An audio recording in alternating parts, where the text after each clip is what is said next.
Hi everyone, welcome to episode 12 of The Only Way is Ethics. Today we have with us Brett Marshall. Brett, thank you ever so much for taking your time to do this episode. Brett is a regulatory affairs professional in digital health. He also partners with DPM Digital Health on projects and work that we do. So welcome on board, Brett. Thank you. Yeah, thanks for having me. So, Brett, you've probably seen previous episodes of the podcast, and you know the format by now. So we're gonna hand over to you to give us a bit about your background and how you got into digital health, but your journey, so everyone can get to know sort of like who you are and your experience. So we'll do that, and then we'll crack on with our discussion around sort of some sort of interesting topic areas. And just to let the audience know, our focus today is on artificial intelligence, which I think everyone's been very much looking forward to. And there'll be other episodes as well in relation to that. So yeah, Brett, over to you. Cool. Thanks, Dean. Yeah, my journey. I must admit, I've watched a few of these episodes, and I think my journey is fairly similar to quite a few of the guests that you've had. My interest in technology was really started when I was at school, and I remember when we got our first BBC Micro, and I know a couple of your other guests have mentioned that absolute classic machine. And I remember looking at it thinking, what is this? What does it do? But very quickly, I started to read the manuals, and I was hooked really from day one. Found it just incredibly interesting, and the limitless possibilities. I think at the time, I believed I could do anything with a keyboard, which I still feel that way actually. But it was quite kind of emergent for me in the moment. So I badgered my parents pretty much every day asking for a computer, and we weren't a very well-off family, to be fair. And I'm one of six, so there wasn't a lot of money to go around. And in the first year, Christmas came and I didn't get one, and then the next year I was really sort of saying, "Come on, I want a computer, I want a computer." And I did. I got one for the following Christmas, and that was fantastic. It was an Atari 800 and a little black and white telly up in my room, and I'd sit there after school every day programming this thing, and then Yeah, finding other people that were doing the same. So that's where it all really started. But by the time I got to university, I really thought I was going to do computer science. Uh, but in the end, I decided to do a business-related degree. I think partly because my parents persuaded me that computers weren't going anywhere. I remember my father saying something like, why are you messing around with computers? They'll never amount to anything, or something like that. You'll never amount to anything if you play around with those. yeah. How wrong he Totally wrong. was. Yeah, Yeah, yeah, but I totally believed him at the time. So yeah, but by the time I got to university, I was just totally hooked. I was making my own PC. I was making PCs for other people. I remember installing Microsoft Office on 25 different little floppy disks. I remember that, and you get right to the yeah. end and it fail. You've got to start And it again. fails. Yeah, Yeah, my God. Yeah, that's so all the way through university, I kind of really liked IT and assumed that I'd go and get a job in IT. We got to the end of got the interview university, and they had those. Do you remember those fairs? They had the fairs in those days, careers fairs, and all these yeah, companies yeah. would come around and you'd walk That's around. right. Yeah, exactly. The goal of most students, certainly in my class, was to get onto a graduate training program. That was the thing that you wanted to do. And I remember walking around and talking to all of the different companies on the stalls, and my question was just to say, "Have you got an IT department? Can I work in your IT department?" I mean, I was really kind of naive at the time. I thought I'd just have to say, "I want to work in IT," and someone would offer me a job. Of Yeah, course, it didn't quite work out like that. So I filled in lots and lots of applications, and it was reams and reams of pages of questions, and all by hand in those days. Posted them off, waited for something back in the post, waited for interviews, did that whole process. And at the end of it, I got one offer. I remember thinking I could get loads and loads of graduate training offers, but I didn't. I got one offer, and it was from Lloyd's Bank. And I thought, right, okay, great, I'll take that as my only kind of option, really. So I went to Lloyd's, and on the very first day, I thought, this is it. This is really going to tell me that I'm going to be working in the IT department. I was really excited. And it wasn't. What that actually was it was another couple of weeks then of tests and simulations and workshops. And at the end of Right. this 2 weeks, that was just a bit of a long story, but it was quite funny at the time. At the end of the 2 weeks, they kind of told you what you were going to do for your career, which department you were going to, where you'd be. And I remember I sort of sat down, sitting in front of my new manager, and he said, "Right, well, you're going to be an internal consultant." And then my heart just dropped. I just thought, what's that? Is that even a real Yeah, job? what's one of I them? think Yeah. consultant. So they put me in this department called the Department of Business Effectiveness, which I know sounds a little bit rubbish. And my job amongst others was to go to different departments, work on different projects, and help them become more effective and more efficient, which really meant process re-engineering, which was the thing at the time. Okay. And of course, every time I went to the department and mapped all of their processes, my answer was, "You need some IT. You need some IT there. You want to automate this. Technology can really help." Even in those days, I was pushing the kind of let's get some technology in and see if we can make this more effective and more efficient. And that's really where my career started. I did 2 years at Lloyd's. As soon as I finished my graduate training program, that literally the week that I was finishing, I was looking through the paper for another job, and it used to do it like that in those days. You look through the paper, I and I know. saw Yeah, an yeah, advert. absolutely. Yeah, do you remember? I remember reading Computer Weekly every Mm. week and going through all the ads in there as well. Um, and I saw an advert, and there was a point to this, I promise. I saw an advert for a consultancy firm saying IT consultant wanted. I thought, there it is. That's the job. That's the job I've been That's looking the for. one. Yeah, That's yeah. the one, finally. So I applied for that and I got that. And you won't believe this. Like I basically got a start date, which was about 3 weeks away from when I was leaving Lloyd. So I bought a plane ticket and went to Thailand like everyone did in those days, backpacking for a few weeks. Came back, first day on the job, went down to London, and I was sitting there in the office, and they said, "Oh, you're going straight onto assignment. We've put you straight onto an assignment. Make sure you do a good job because we put you there for free. You're there for a month, and hopefully then they'll pick you up as a contract at the end of that." I said, "Great. Where am I going? What am I doing?" And they said, "You're going to Lloyd's Bank." I was like, "No." Honestly, I really thought they were winding me up. I was just sort of sat there like, "No." And they're like, "Yeah." And they put me in a taxi. Like I'd been in the office half an hour, and I was in a taxi with an Right. address and the name of someone to go and see, and I got put on a project for Lloyd's. But it was different. This was Lloyd's down in London. The project was to build a call center which was going to be up in Peterlee, and I was on the technology team. So straight away I was Brilliant. installing operating systems, learning Unix, getting fingers on keyboards. I eventually ended up running the test team there, and we implemented the call center. It was great. That really started me in technology. In terms of starting in health IT, it was a couple of years later, probably 3 or 4 years later, when the National Programme for IT, which I know a lot of people will be aware of, and you Absolutely. as Of well, people of a certain age, Brett. of a Yeah. certain age, yeah. Yeah. That was a great project. I remember turning up there on day one, thinking, "What's all this about?" And I'd never really been on a project of that scale, that speed, and there was a great energy about it at the time, for whatever people's views are now on the national program. Yeah, yeah. I can tell you certainly when it first started, we were incredibly enthusiastic about the change that we could bring. And that was my first view of how healthcare IT worked, and particularly the NHS. And I've got to say, I was quite surprised at how many sort of large legacy systems there were, the size of the challenge. And I worked on that for the best part of 8 years, actually.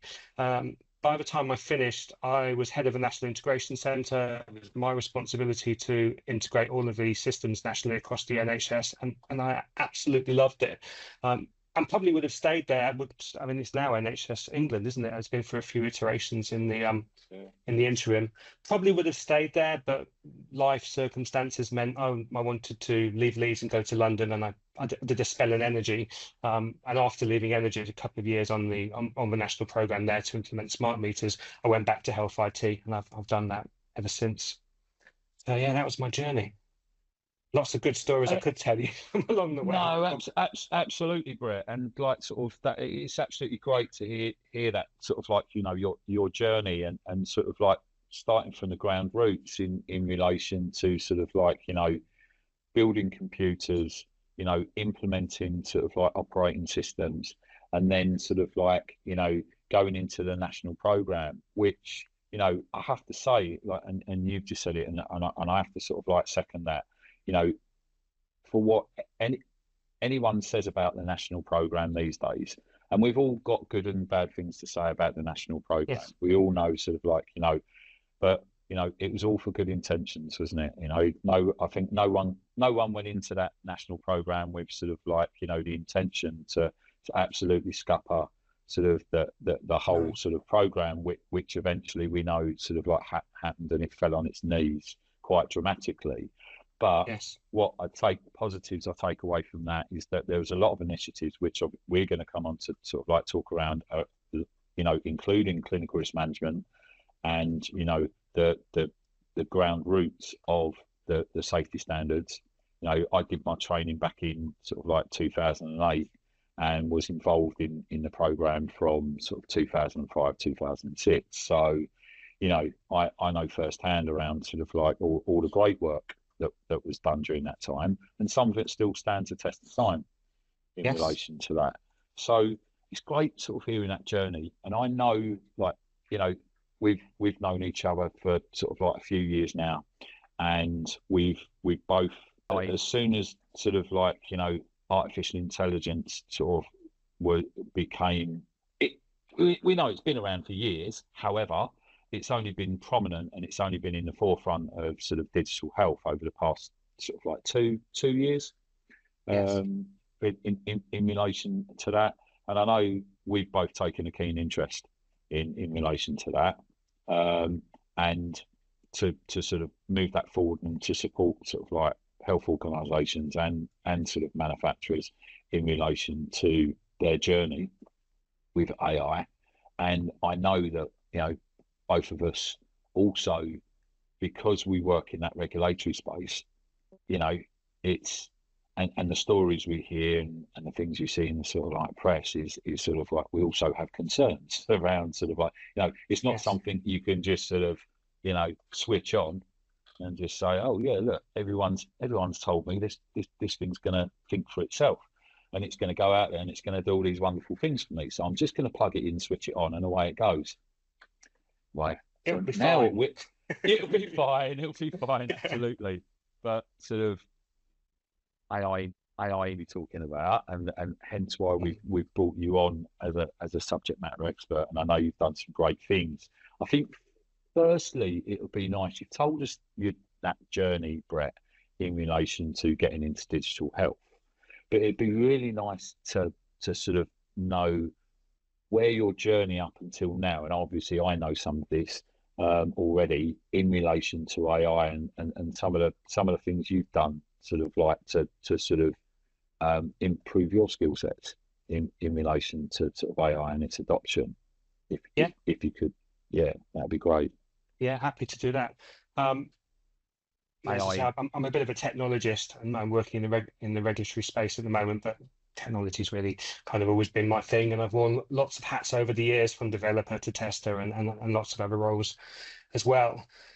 I've actually had a bit of a keen interest in machine learning for a long time. I'm a Python programmer, and I've been looking at a lot of Python libraries and using that for some basic machine learning tasks for ages. And I get a bit geeky, and I do read some of the technical papers actually that come out, much more so now. I used to pick one up every now and again, a few years ago, but there seems to be 2 or 3 new papers every week. I can't possibly keep up. Everyone's into writing their technical papers now.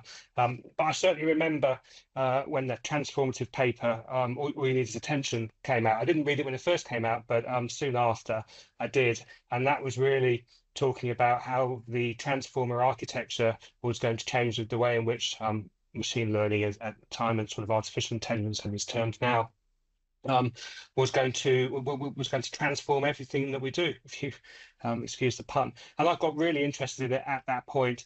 I took a course, one of the Oxford courses. You took the same course, actually, didn't you? We both did that. Yeah, brilliant course, great course. Really great course. taught me a lot about history, the history of AI, amongst other things. I mean, it wasn't a super technology-based course, it wasn't sort of No, hands-on coding, but it gave context which I hadn't had indeed. previously. Absolutely. Yeah, Yeah. which was fantastic.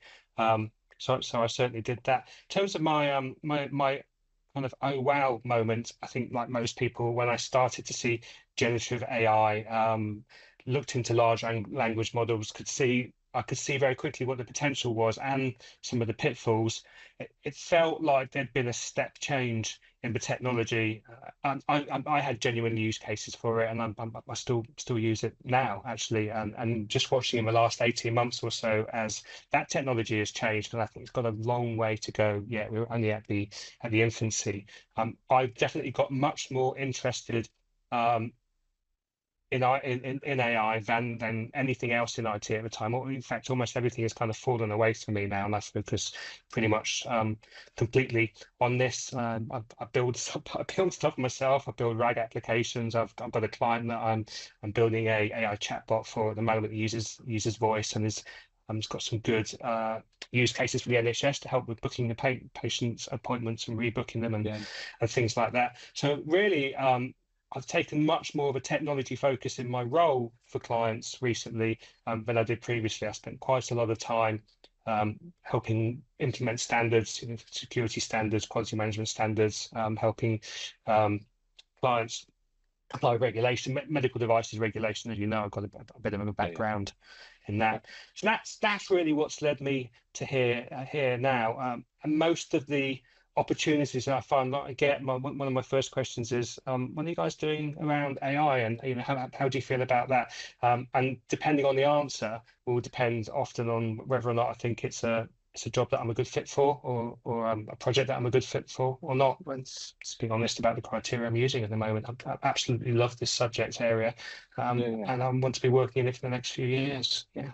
No, that's great. That's great, Brett. So, let's get into the sort of like the meat of the subject area. And we know that sort of, AI integration in clinical environments is running AI. at pace at the moment. But, there are obstacles, there are primary obstacles that are gonna hinder this, in relation to sort of like deployment, and adopting AI solutions, especially from a safety standpoint. So, Yes. what are your views on that, and what's your sort of your take, and some of the advice that you'd give in relation to that, Brett? AI, Yeah, I mean, AI, it probably won't come as any surprise. I'm going to start with, it's not proven, this technology. It really it isn't. I mean, really? yeah, I'd love to say it was, but it genuinely isn't. Using machine learning in clinical settings, clinical applications in particular, and in devices is not something that's new, and that's been I think it's been a thing for quite a long time, and I think it's actually worked reasonably well. I don't remember lots of cases of where that kind of machine learning has gone completely wrong and has caused problems for patients, or interrupted care. I'm sure there are some, and probably some people watching this podcast will be shouting at the screen and saying, "Yes, but what about that? Yes, but what about that?" But in general, I think it's worked really well. Generative AI has, in my view, huge potential. Um, I think at the moment, most of the providers are trying to figure out what to do with it.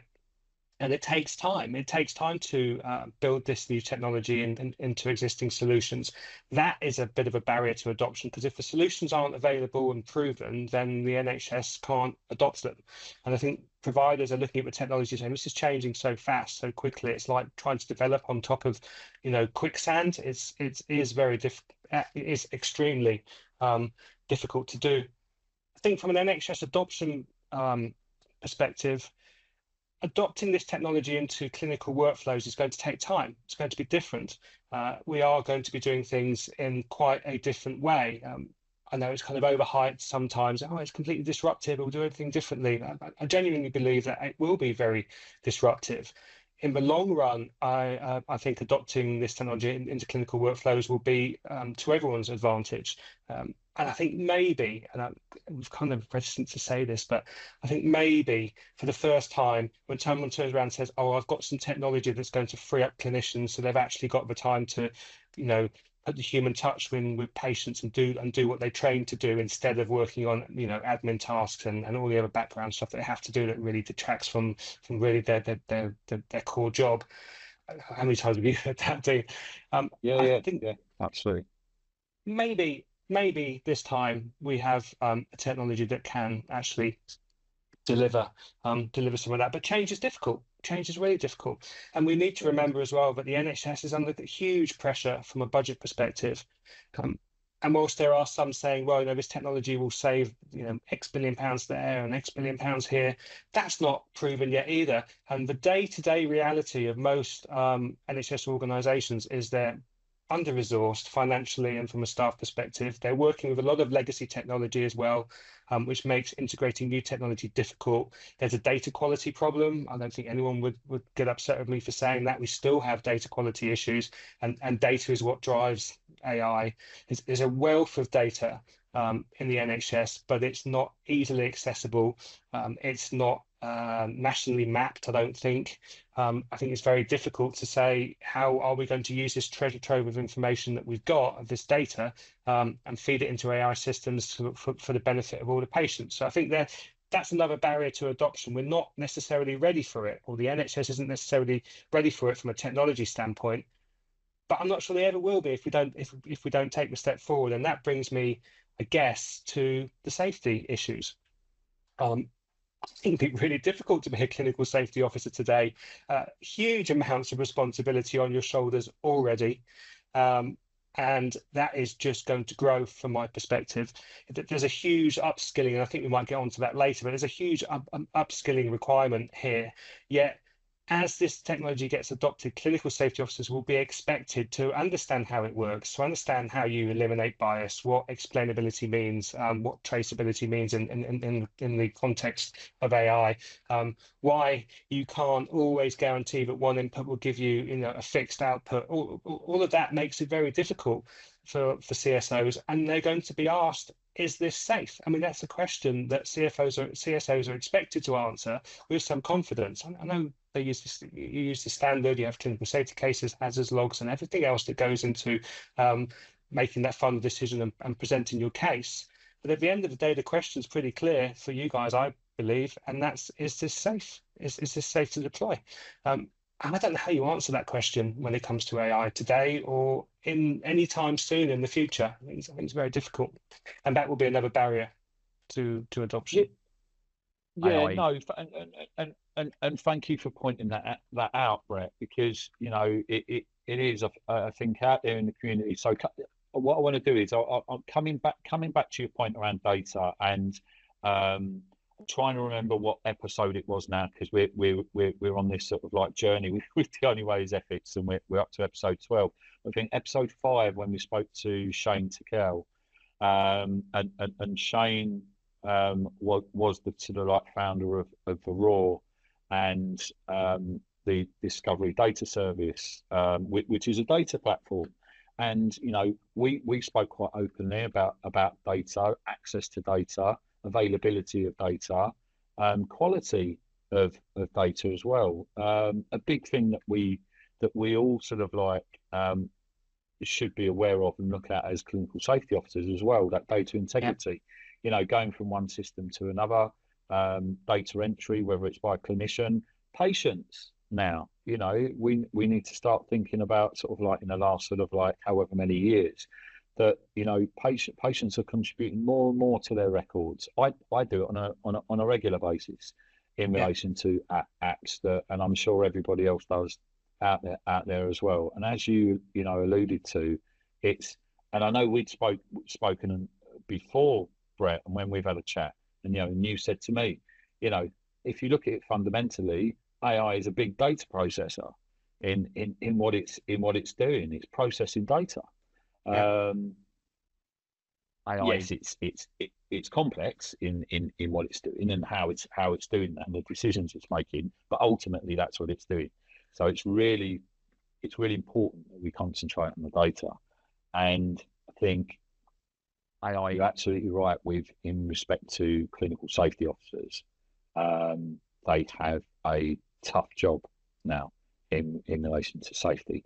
Now there are sort of principles and methodology that are sort of like coming out now in relation to supporting that, and we'll come on to talk about that sort of like a bit later.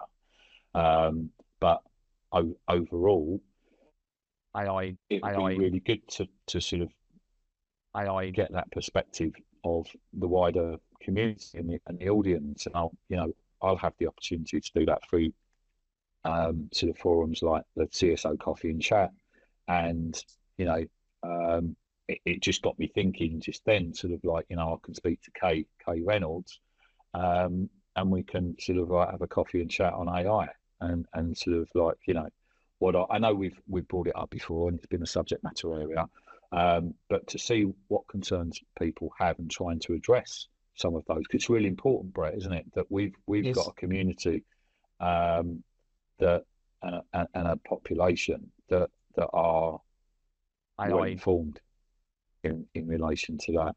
So the rise of generative AI, as opposed to more traditional AI solutions in relation to that. You mentioned generative AI. I mean, from my perspective, it scares the bejeebers out of me, because it goes off, and as we know, if we've all used it, everyone's had a play around with it or are using it in a professional capacity. And sometimes it can do some weird and wonderful things, can't it? Yes. But again, it does some really great things as well. But what does that mean from a safety perspective? And where's that, that comparison from sort of generative AI to more traditional sort of AI solutions and methods? And what's the implication in relation to generative AI? I think we have to look at this in a completely different way. I mean, if you just go back to basics, foundation models are trained on huge data sets. They have billions of parameters. In fact, if you believe the story is trillions in some cases. Once you have your foundation model, post training, as you know, they can be shrunk down, quantized, and they can be fine-tuned.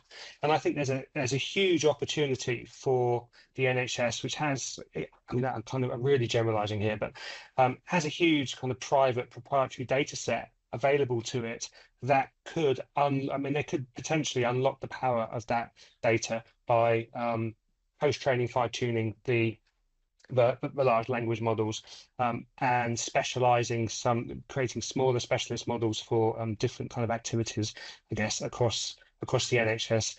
They do that. They can use RAG technology to do that, which, as you know, would allow them to pull from specific data sets that are specialist in the prompting and the questions and sort of subject area that they're looking at. And context windows are getting huge now, and that large context windows often means the number of hallucinations, which you were alluding to, can be reduced. And you can set the temperature of prompts as well, which is a way of saying be more or less creative. We want less creative in settings where more predictable results are important. So having said all of that, a lot of quick walk through the technology. How does a CSO know? I mean, if you ask your sort of fairly standard questions that you might have, going back to basics, what data have you used to test this system? Where are your test results? How do I know, or how can you demonstrate to me that it's safe, that you're getting what you're expecting? Well, you can do that to a degree with generative AI, but it takes a lot more time. The data sets are vast, and you need to decide, I think, from a CSO perspective, what do I really need to know here? What questions should I be asking? Because if you ask, tell me about all the data that's been used to train the foundation model, no one knows. You can't say. If you say, tell me about all the data that you've used to fine-tune the model, then maybe you can get some answers on that, but it could be, again, huge data sets, and some of that's proprietary to the providers, so you won't get visibility on a lot of that. So you'll go right back to basics and say, okay, well, if I ask this question, or if I feed in this information about Dean's medical record, and I'm asking for support in a diagnosis, and then the generative AI system provides you with that, how do you trace that back? You and I both know that this technology uses neural networks. We know that a neural network has at least one hidden layer. Deep learning, those networks have three hidden layers. Hidden layer equals black box. Black box equals very difficult to explain what the technology is doing, how and why. So we have to think about it in a different way. I was actually on a call with BSI this week, follow up to a conference that I was at last week. I thought they were going to ask me some questions about some work they wanted me to do, and as it goes, they were trying to sell me their services, which was quite funny, actually. But one of the things they were talking about was a new service they've got for around the explainability of algorithms, and it's a voluntary Okay. service. And yeah, Yeah. I hadn't heard of this before, and I was Yeah. Yeah. asking the lady on the call, how does that work then? I mean, how exactly does that work? And to be fair, it was a bit of an unfair question because she couldn't really answer it, and I'd struggled to answer the same question. But I was just, my interest was piqued. Yeah. How do you actually turn around and say, I will verify, and they provide a report. I mean, it's not a certification as such as you would get if you went through MDR for a medical device, for example, but they offer a kind of guarantee that the outputs that are coming from the generative AI applications are accurate and what you would expect. And I have no idea how they're doing that, but apparently they are. So I think we're going to come on to things like AMLAS in a few minutes, and some of the other standards and regulation. CSOs are going to have to lean heavily on some of the work that's being done at the moment around trustworthy AI, explainability of AI, and think about this technology in a different way. If you just say, if input A should give me output B, that's going to be, that's a bit of an old way of thinking, I guess. That works for traditional technology, but it doesn't work for this. And again, I think we're going to talk about training potentially later, but that's absolutely key. I don't see how a CSO could do that job today. I think they would really, really struggle. AI. Maybe I'm being disingenuous. Right. No, I don't think you are, Brett. I don't think you are. But yes, there will be CSOs out there, and like I said, it'll be really interesting to sort of like, to sort of to speak to those sort of like CSOs or to the CSO community to see what the knowledge base is in relation to AI, what the CSOs actually know about AI. And you mentioned, the course we both went on previously, and for those of you that are out there, for the audience, happy to share information relating to these courses as well, because I think one of the positives from these type of courses is that, like you said, it's going back to basics, Brett. And it's something that a lot of people don't do. And I think with AI, what we've done, and a lot of the attitudes that I see, is people go head first, they dive head first into it without an appreciation for what it actually is and the implications in relation to it.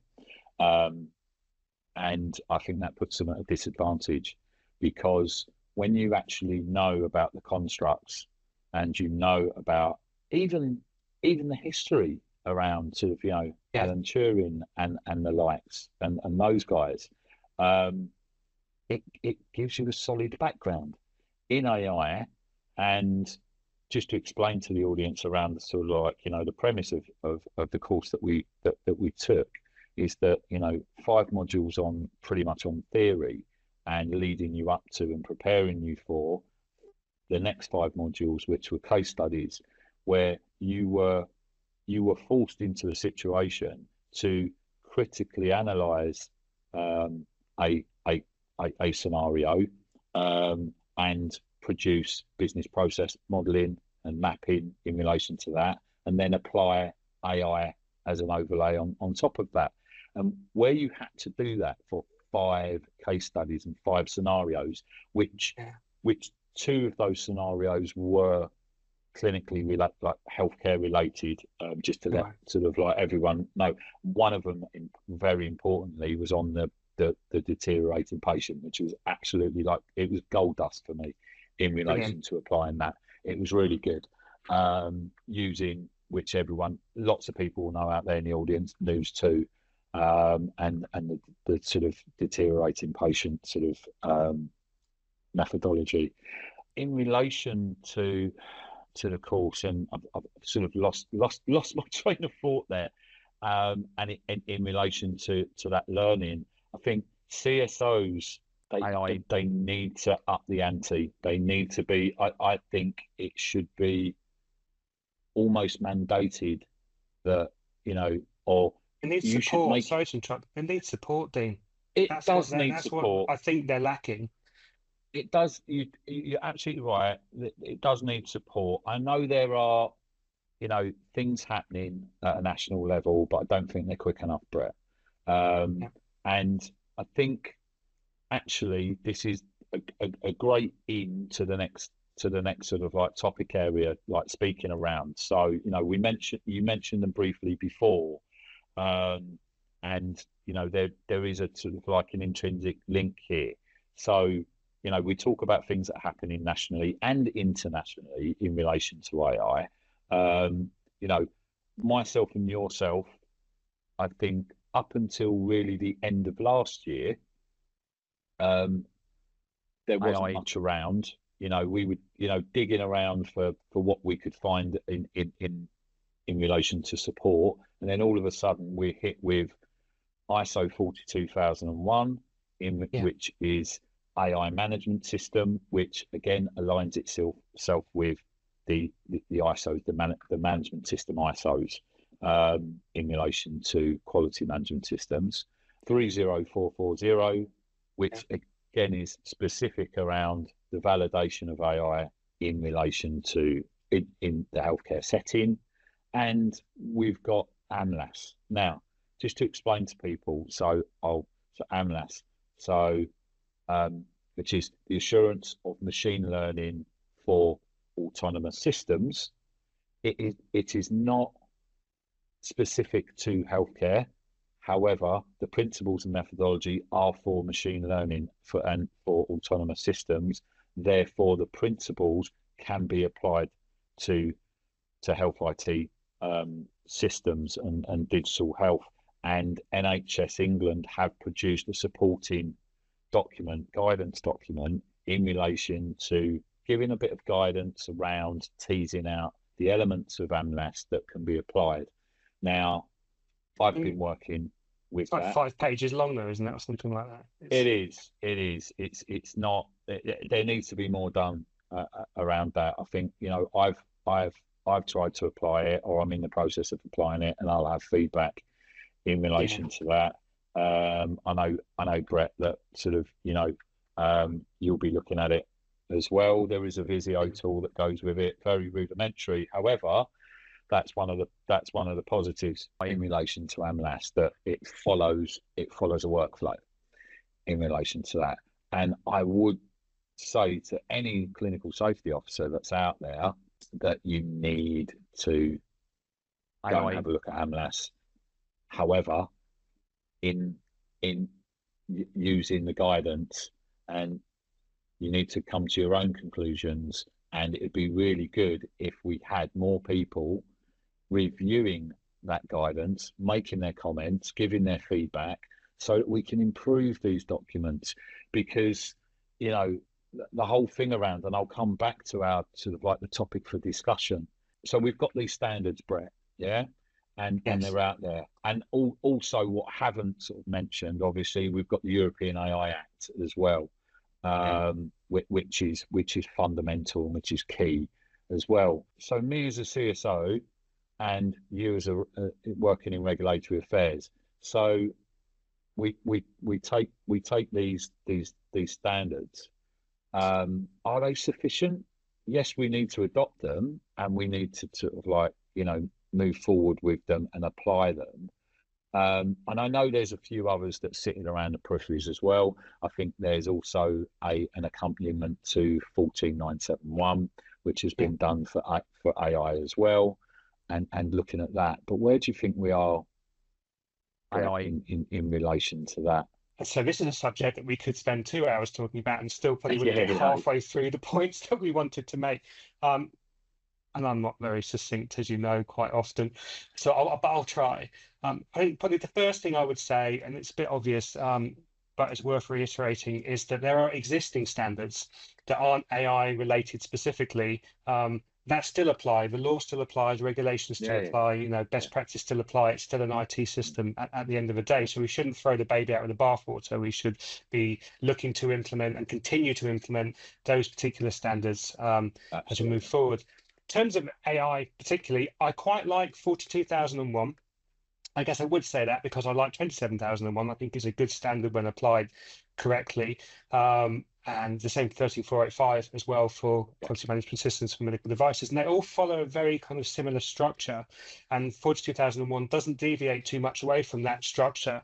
So I think one of the things I'd say to a CSO is, and by the way, I don't think CSOs should be standards geeks and regulatory affairs specialists and, No, no, no. kind of understand AMLAS in the full detail a bit and be able to run the models and do the output. But they need to be aware of all these things. So when they're looking at the evidence that's being presented to them, and they're building safety cases, they understand where that's coming from, and if some things are missing, and they understand what best practice is because they know the standards are helping them implement that. But 42,001 is really good. I would argue that most healthcare organizations should be implementing that. Just as I would argue 27,001 is kind of fundamental, I would say 42,001 is fundamental as well.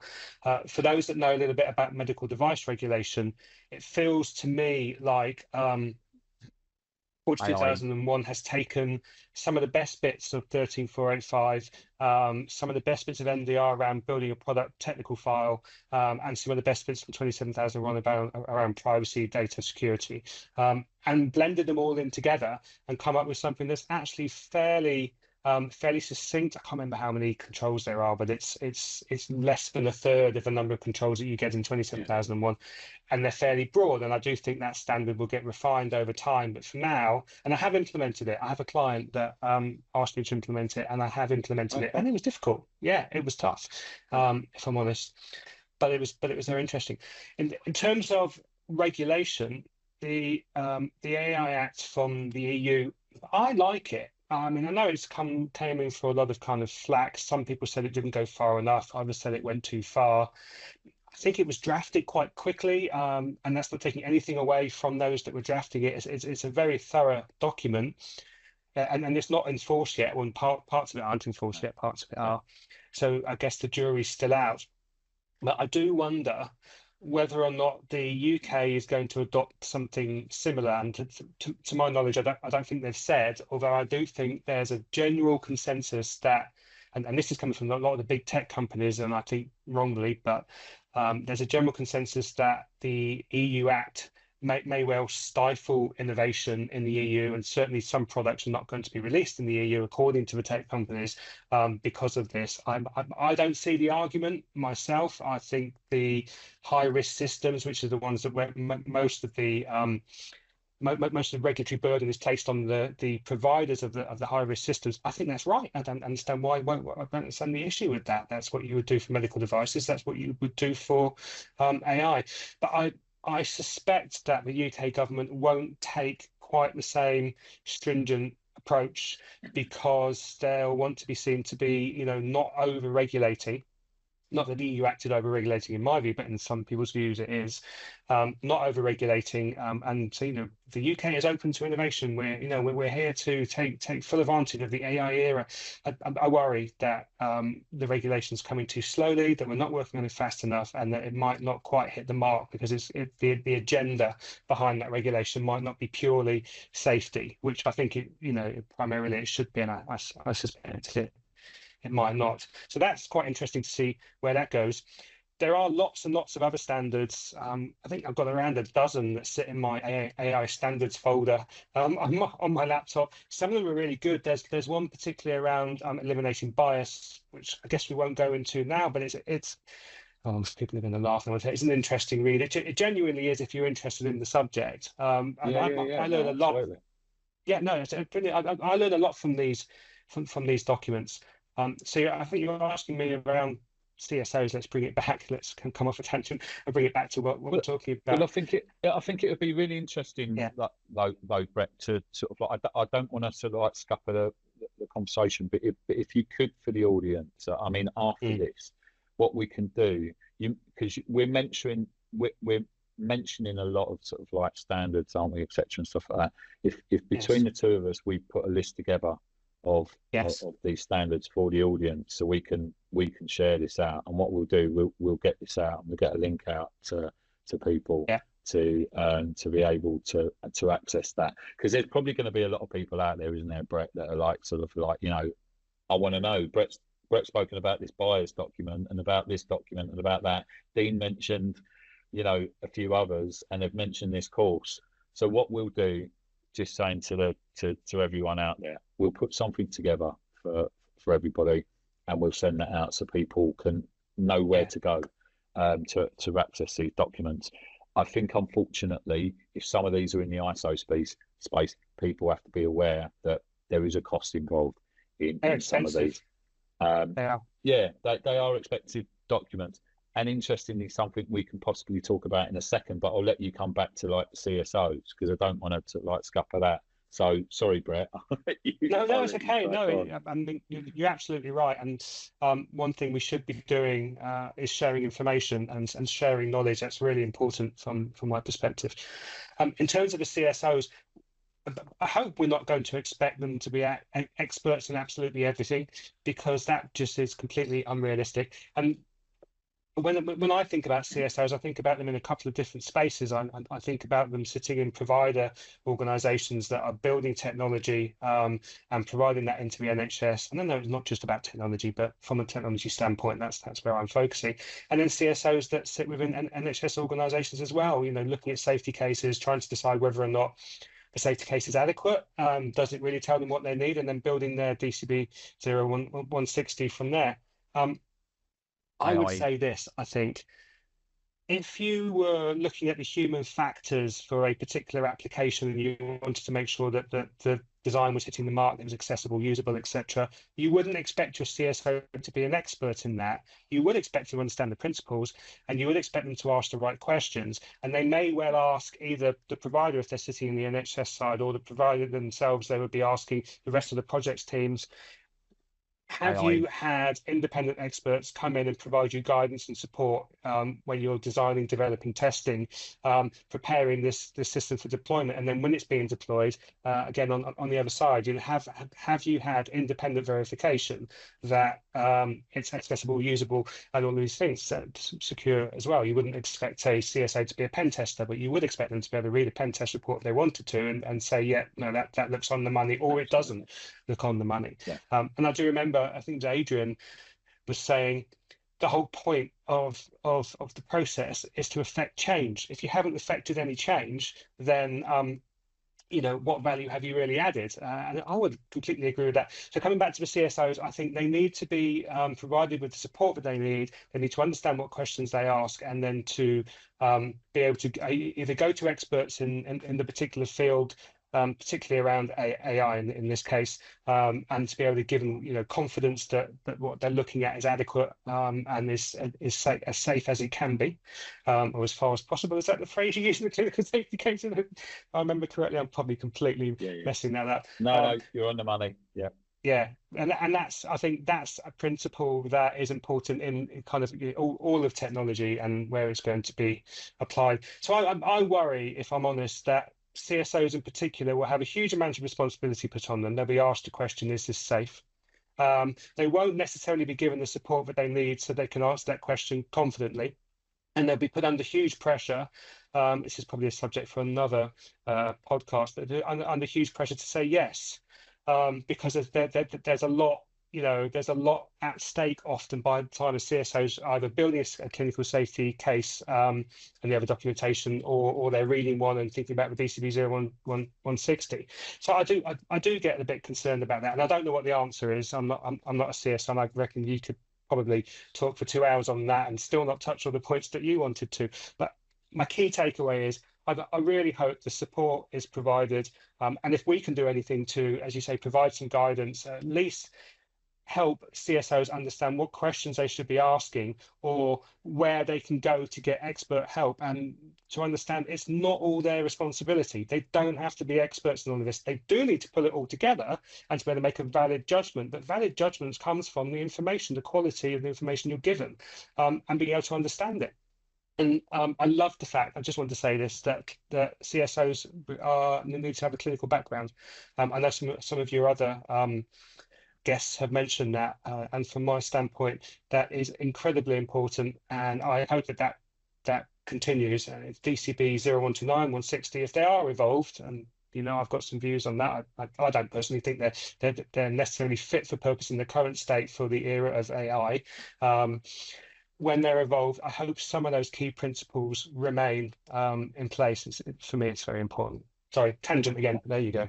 No, it's absolutely great what you're saying, and I'm sure there's going to be a lot of people out there sort of like listening that will sort of like heed those. But it's something we've been talking about, Brett, on the podcast, on CSO Coffee and Chat, for a while. There's what we already know within the NHS. There's sort of like stretched resources in relation to the amount of CSOs that are out there, and it's not just, yes, NHS England are training at speed with aggression in relation to the train the trainer program. How effective that is, I don't know. At the moment, it's still in its pilot phase. I was only speaking to somebody this morning about how a lot of the approach from NHS England is looking at the reactive management of clinical risk rather than the proactive. I think we need to be more proactive in our approach. That's what we do. That's how we apply our training. So there's a lot of things, but you're absolutely right. If you're a clinical safety officer and all of a sudden you're out there and you need, you've been asked to sort of like risk assess and I want to try and stress the point as well, is that there are systems. So digital health systems aren't necessarily just AI. There are AI components within digital health systems. Therefore, like you said, Brett, and you mentioned before, we need to still apply all the current regulations and all the current practices in relation to our systems. And this is what I think AMLAS does well. There's a nice infographic within our AMLAS that shows you, that's got concentric circles that are sort of like, going down to show you from the machine learning, the system, and it works its way all the way back to the hazard. So what it's trying to demonstrate is that whole system risk assessment and not just focusing on the machine learning. Because if boundaries that's of what risk someone does, talks about boundaries of risk, doesn't it? Which I absolutely, think is and brilliant. boundaries of risk in relation to the system as well, which we need to be aware of, because you need to risk assess the system first, and then once you've taken that approach, then it's applying your identified hazards relating to the machine learning and which hazards relate to the machine learning algorithms and the components. And that's the way round we should do it. If we do it the other way round, we're going to miss things, and we're going to have sort of like disjointed risk assessment in relation to that. So clinical safety officers, I think they've got a tough enough job anyway. We've sort of like, and there are challenges out there, but we'd like to think with the revision of the standards, which you mentioned, there is consultation happening. I do know from my inside connections that there are 6 workshops that will be taking place, and they will be starting with DCB 0129, and the plan is that will include not just NHS representation, but independent representation as well. But it will be interesting to see how they choose those independent representatives in relation to that. Yes. But we'll see what happens and how that pans out. But it's a step in the right direction. It's all positive. But the important thing is that representation and that consultation works, and that those workshops are well presented by all the people in the right places, so that we can move it in the right direction. And we need to be mentioning artificial intelligence upfront, absolutely, because it needs to form part of DCB 129 and 160 totally, in 100%. relation to that. And it's a good opportunity then for revision of the AMLAS guidance in line with the standards. It should be part of the standard. It should be part of the standards, and it should reference out to AMLAS. That's what I think should happen. It shouldn't be separate documents. You should have appendices, or you should have section of the standards that relate to AI components in relation to that. So hopefully we'll see that happen. But again, like you say, Brett, that could be that's a whole different podcast episode, and sort of us Yeah. talking about that sort of down the line. So we've spoken about sort of, you know, AI integration within healthcare systems, generative AI, the standards themselves, and the difficulties that can be faced by sort of, you know, clinical safety officers coming into this arena. AI. I want to talk about trust. AI, because it's you know, it's huge, isn't it? Putting trust in, we put trust in these things in every single day. Yeah, we do. And that's no different AI when we introduce artificial intelligence. And I think AI now, though, we're in that age, aren't we, where digital health technologies previously were just used by clinicians and non-clinicians within the healthcare setting. Yes. We didn't involve, if someone had mentioned the patient and they're, oh, we'll let the patient input into this, and be like that. What? It's like, you know, have a hard enough time getting clinicians and in proper input and proper data put into systems in that respect. But now we're in the world of mobile technologies, okay, and it's at our fingertips. You know, we're all patients in relation to that, and then, you know, in that succession, you've got AI deployments that are coming in the clinical setting.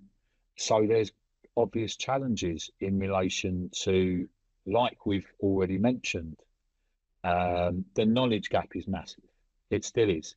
I mentioned this at Het North about the sort of like the knowledge gap. Everyone agreed in relation to that, and that's a big factor, isn't it, in trust, and also the role of, you know, we've just spoken about clinical safety officers, and they are going to be expected to just tick the box and sign this off in relation to that. So there is an amount of trust, isn't there, within AI and challenges in relation to that. So yeah, it'd be great to get your thoughts, Brett. Yeah, sure. I've actually got a lot to say on this. Again, I'm going to try and keep it a little bit more focused. No, that's fine. No, yeah, you crack on. It's a really important subject. I was at a conference last week, as you know, and one of the phrases that was thrown up on the screens time and time again was trustworthy AI. And I think it means different things to different people. Trust, as you know, hard won, easily lost. And you're right, we do place a lot of trust in CSOs, and rightly so. And we place a lot of trust in the clinical systems that we have at the moment. It doesn't really help that when generative AI, as one AI technology, kind of was first being used, it was hallucinating quite a lot, and you know, it's quite funny. But you know, some of those hallucinations were quite funny. You can see the memes and that sort of thing on the internet. It's not funny in a clinical setting. It's dangerous. It's very dangerous, or can be potentially very dangerous, with the harms being, you know, quite severe. So how do we build the trust? I think it takes some time. I think we need to think about it. We need to think about these systems in a slightly different way. I think we need to have the right governance structures in place. I don't know, governance is a bit boring, you know, people say, oh, governance, but actually governance is really important. Completely necessary. And if done properly, and one of the things I would argue is that every organization should have an AI governance, either board or committee, or some kind of formal structure where someone is accountable and responsible potentially, or others will be responsible for AI and for the implementation of AI and the use of AI and deployment of AI and everything that's kind of AI related. I would argue that's really important, and it's the same. A CSO should be sitting on a thanks. CSO should be sitting on that governance committee. That's how you build trust. And you can go back to basics. We pilot things, and that's why we pilot things. We can simulate actually quite a lot. There's a whole whole area here where we can feed in lots and lots of data post-training into foundation models and smaller ones that have been specialized. And then we can run kind of real clinical scenarios for those and have them checked by clinicians and other experts in the field. Everyone says human in the loop. Well, a human in the loop does build trust. I hear some people, it's very funny. Some people say, oh, there'll always be a human in the loop. I'm not sure. I don't know how are you going to predict that? Who knows that? Who knows there's always going to be a human in the loop? Maybe there will. Maybe there won't. If you'd have asked me 3 or 4 years ago, if you'd have described, the technology I was using yesterday, for example, when it comes to AI, I would have said, no, it ain't science fiction. That's actually quite a long way away. And then I would have given them half an hour on how I know that that's not really possible because of how I understand the way programming works and the way technology works. And I'm wrong. It is possible. It's possible today. So I think horizon scanning and trying to kind of figure out where these systems are going is almost impossible and a little bit of a fool's game. So how do we build trust in what we have today? And I think the answer is understanding. Everyone talks about explainable AI. Well, you can explain how it's working. You don't necessarily have to understand how a neural network works, and you don't necessarily have to be able to say, well, how do I know that the neural network is pulling this data or these embeddings from here instead of pulling it from there? I mean, there are some ways to technically take a look at what's happening there, but in general, you wouldn't expect a CSO to do that. But you would expect them to say, I want to see this proven in a different way. Maybe we need to have a national set of clinical scenarios for different specialties, and maybe AI should have to go through that. There should be a gate that they have to go through that says, for these types of inputs, we expect to be these types of results, and they should be checked. It's probably a long-winded process. It will take a lot of money, and there's kind of all these speed to market pressures that I think a lot of providers are feeling at the moment. But if we don't put those gates in place, and we need to do that through the law and through regulation, not just standards, because you can ignore them, then we're going to find ourselves almost impossible to build trust. I wouldn't trust. I understand these things fairly well. I wouldn't trust it today. Because I'd sit there and say, well, show me how it's been tested. Show me how it works. Let me see what all your scenarios are.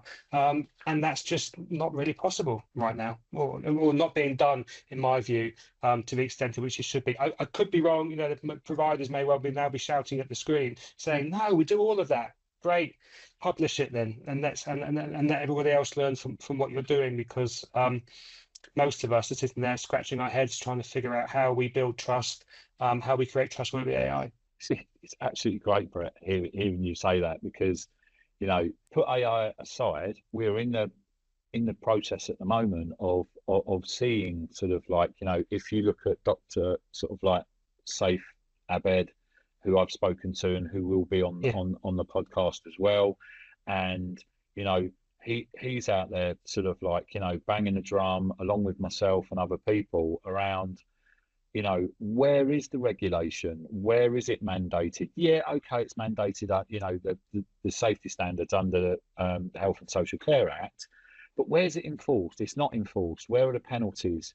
Where we like sort of, and then bring AI into that, and that opens up a whole new sort of like scenario where, okay, we need to up the ante. We need to like sort of be at a different level, and we need to, because the risk involved in relation to AI is so much greater. I feel, human in the loop. You were talking about that. I was a big advocate for saying, you have to have a human in the loop. You can't not.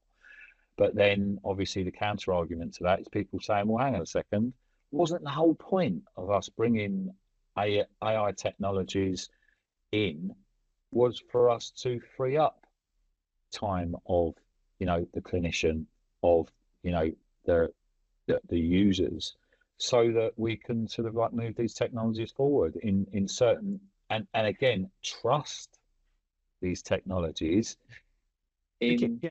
in their adoption and in their application. However, we're not at that stage. Now, there are some good initiatives, and I think we should see this adopted by the NHS. You were talking about sort of, National Library of Clinical Scenarios. I'd go one step further, because if you look at what MHRA are doing, they've got the sandbox in Yes. relation to software as a medical device for AI systems, and that there's, there's an open sandbox that where, suppliers can sort of like, can utilize that to test, and to validate that, their AI and their algorithms, which I think is absolutely fantastic. Why aren't we doing that? We need simulation labs. We need supported national simulation labs where health organisations can utilize those, be supported if they're adopting AI solutions, to run through, like you said, and we can build up this library, can't we, of Yes. clinical scenarios in relation to that, and it will build the trust, and then we can go back, and it's not just the trust, but it will build on all of the to fairness, accountability, transparency, bias. It will just build, and it will, on all of those sort of like, requirements in relation to AI, and it just puts us in a stronger position in It's relation like to that. you go and buy a medical device today, you expect to see a UKCA mark on it or a CE mark on it. Yeah, You, yeah, you yeah, yeah, and you put yeah. trust in that certificate, and you do that because that, I mean, that has been built up over a number of years, to be fair. But Mm, because if you know anything about it, you'll know there's conformity assessments that sit behind that. There's independent assessments. I actually, I know I keep harping on about this conference, but it was quite good. Uh, One of the things I can't remember who stood up and said it, but somebody stood up and said maybe what we need is a serious incident before safety will get taken seriously. I know you're going to pull a face. I know, and that's the face I pull as well. And it should never be that way around, but it so often is. And I wonder if that's where, we can talk about this. We can talk about this for hours. But I wonder if we're going to end up with something really horrible happening before we take it much more seriously. Well, I hope it's not. fun. It's funny you should say that, Brett. And we don't want it to get to that point. We Of completely course don't. not. And like, that's not what. No one gets up. I've said this before in other episodes of the podcast. None of us as clinicians, or working in healthcare, get up in the morning and think, and say, we're going to harm someone today. You know, in that respect, we're all here and we're all pushing in the same direction, hopefully, to, and that goal is to deliver, safe and effective care to patients, Yes, in relation to that. And we are all patients. Please don't forget exactly. that. We Let's are not all forget. patients. So it Increasingly affects so as we all get of us. older. That, I think some people seem to think that when we talk about this, and sometimes we do tend to forget, that the patient is a different entity. No, it is us. We are Yeah. talking about us as part of that. And it was only Jerry Bolger that said on episode, can't remember, episode 10 or episode 11, just recently, and he said he hates to say it, but he feels the direction that we're going in Thank you. is that the next mid Staffordshire will involve digital health. That there will be a national incident that will happen, and he said most definitely it will involve digital health, or it'll have implications in digital health, and that's really sad for, Yes. and we're not, we're not sort of like nobodies within the sort of sector. We're subject matter experts within sort of like regulatory compliance and clinical risk management. And for us to be saying that through our experience, Yeah. and that's not, that's through our years of experience, um, it saddens me in certain respects to have to say that, which leads us into our final topic, with quite nicely actually in relation to that is obviously from what we've spoken about and everything we've spoken about and those areas around sort of like trust, knowledge gaps, etc., that there is a huge need for upskilling of staff that are working, not just the staff that are regulating, not just the CSOs and those people involved within the projects, but more importantly, those staff that are working alongside AI systems. And I know there are some initiatives out there that the NHS are doing around tackling upskilling the workforce. Are they enough? Don't know at present. Does that Yeah. involve specific areas around AI and the expectations and the understanding and the trust element within those technologies? But we need to do that while maintaining like sort of high standards of care in relation to that. Takes money, doesn't it, Dean? I mean, that at the end of the day, I've spoken to you previously about, I think there should be a national initiative for upskilling and training all those in the healthcare setting that need it around the use of AI. And there'll be different types of training depending on exactly what your role is. I think there is definitely a role for government to play here. I think if we had regulation that supported these requirements, it'd be a lot easier then to get government budgets to help implement that. You cannot push the costs of implementing AI and understanding AI and everything that comes along with it back onto the healthcare providers. They can't do it. I mean, they're struggling as it is.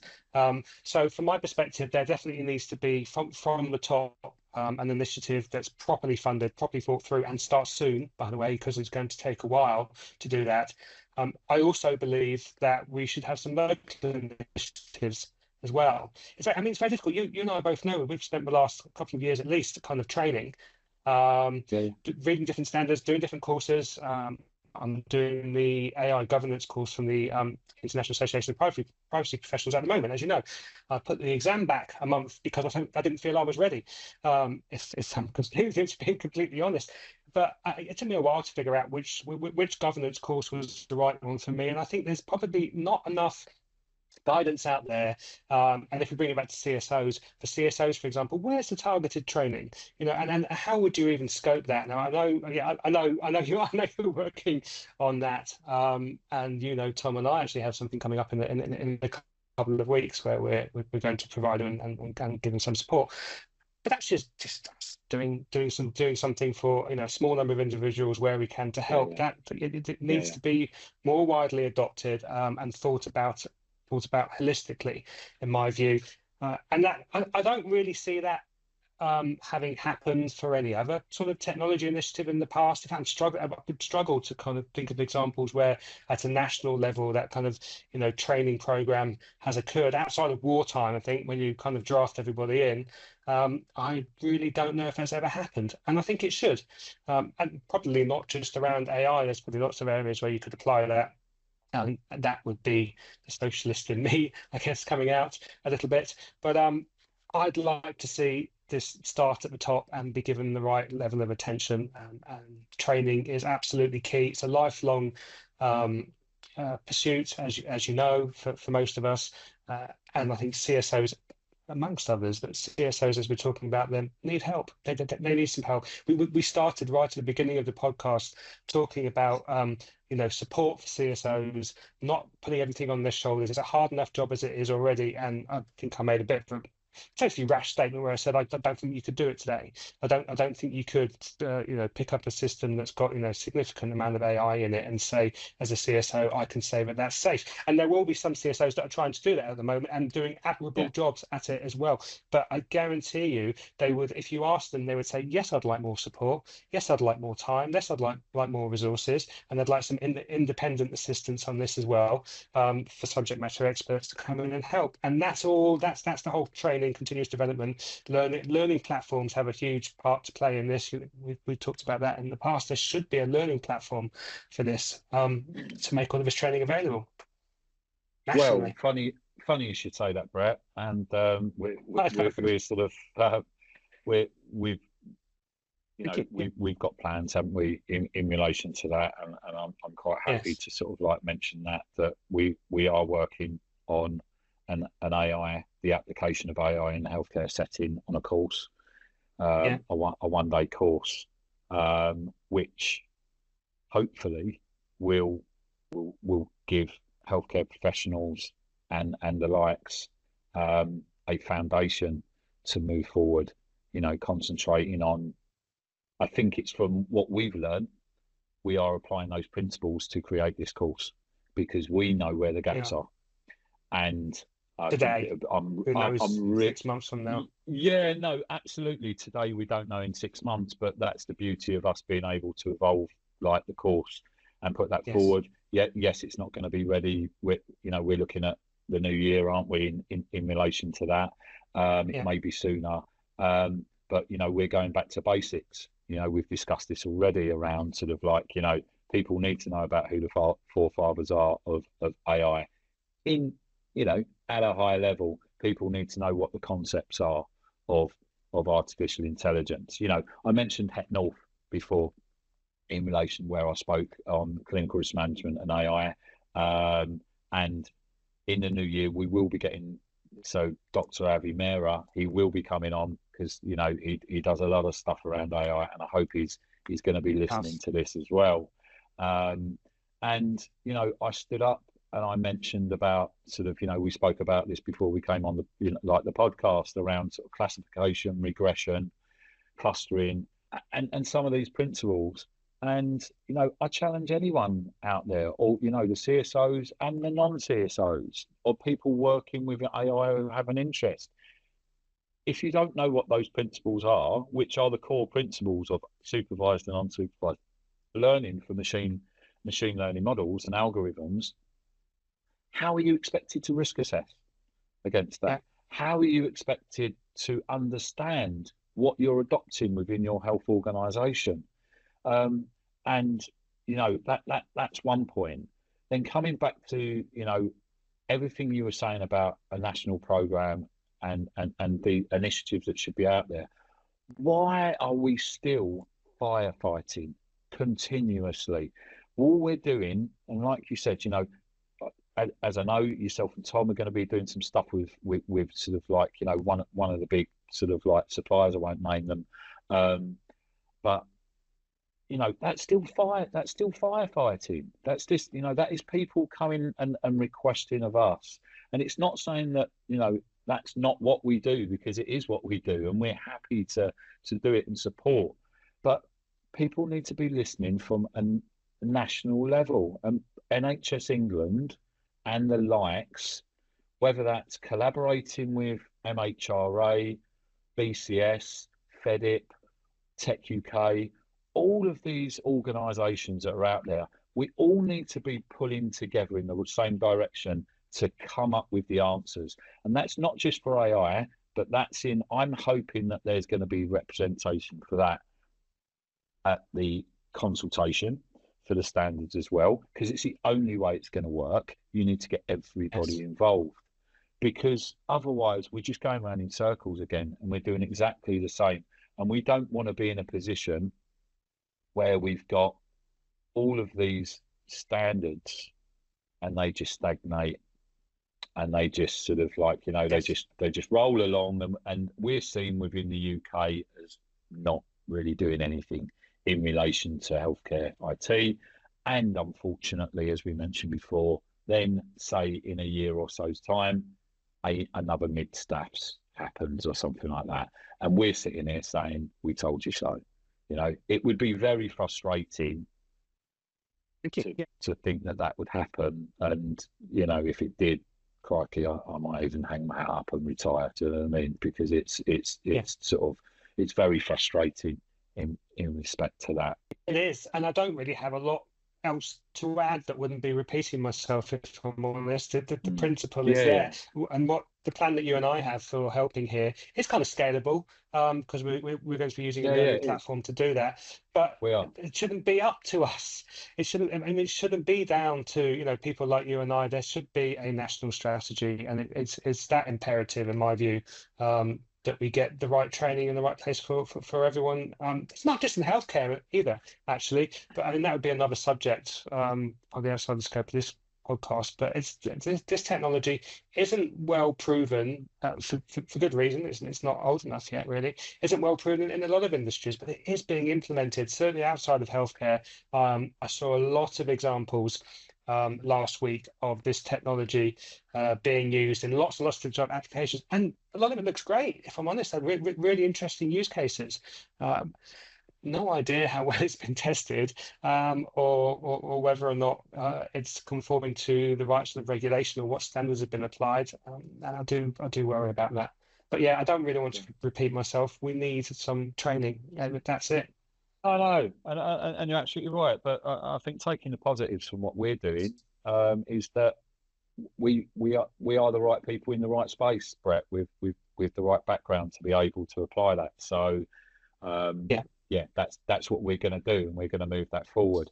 But also, you know, as you know, I sit on the sort of, you know, the leadership committee for clinical safety SIG at BCS, and I'm hoping to make some roads into moving that forward, to grow the foundations and to keep banging the drum, because now we've got not just NHS England that have the safety standards, but from the BCS inaugural Faculty of Health and Care conference, which happened last week, you know, NHS Northern Ireland, NHS Wales are adopting the standards as well. I know NHS Scotland have gone down the ISO route, which is great.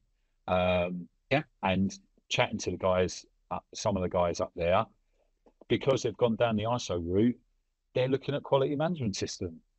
And something that I've been banging on about for a long time, that NHS England should adopt a quality management system approach, and you will sort of favour that in respect to that as well, because that's where we come from, and we sort of, you know, and it's not process for the sake of process; it's process that works for your organisation.